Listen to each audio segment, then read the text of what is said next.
Perhimpunan Hotel One Restoran Indonesia merayakan hari ulang tahun ke-54 tahun dengan mengangkat tema 2023 Era Kebangkitan Pariwisata Kalimantan Selatan bersama PHRI.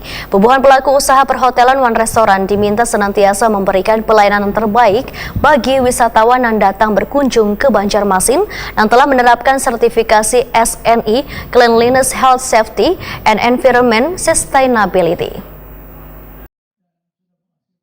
Perhimpunan Hotel One Restoran Indonesia merayakan hari ulang tahun ke-54 dengan mengangkat tema 2023 Era Kebangkitan Pariwisata Kalimantan Selatan bersama PHRI. Dihadiri pengurus anggota PHRI di Kalimantan Selatan serta Sekretaris Dinas Pariwisata Provinsi Kalimantan Selatan, Adetia, Ketua BPD PHRI Kalimantan Selatan Rosali Gunawan, Ketua BPC PHRI Banjarmasin Budi Salim, Wan Kepala Bidang Pariwisata Disbud Porapar Banjarmasin Fitria di Hotel Rodita Banjarmasin Baisukan Selasa 28 Februari 2023. PLT Asisten 2 Bidang Perekonomian Wan Pembangunan Banjarmasin Isa Ansari Wetakoni Prima TV berharap bubuhan pelaku usaha perhotelan One Restoran agar senantiasa memberikan pelayanan yang terbaik bagi wisatawan yang datang berkunjung ke Banjarmasin yang telah menerapkan sertifikat SNI Cleanliness, Health, Safety, and Environment Sustainability. Isa Ansari meminta Perhimpunan Hotel One Restoran Indonesia memberikan kemudahan kepada pelanggan atau tamu hotel dengan memberikan pelayanan sistem digital di seluruh sektor hunian baik perhotelan One Restoran untuk kenyamanan bubuhan wisatawan.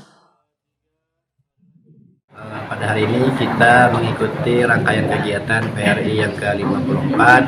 Kita harapkan PHRI dapat terus mendorong pertumbuhan baik dari pariwisatanya maupun dari restorannya berkenaan dengan kunjungan wisatawan, dan kita harapkan PHRI dapat terus mengawal kegiatan-kegiatan yang berkaitan dengan wisatawan di kota Banjarmasin khususnya. Peran PHRI sangat besar, khususnya membantu pada sektor pariwisata dan juga tenaga kerja. Banyak tenaga kerja kita yang khususnya di kota Banjarmasin itu diserap dari perhotelan dan restoran. Berapa persen, Pak?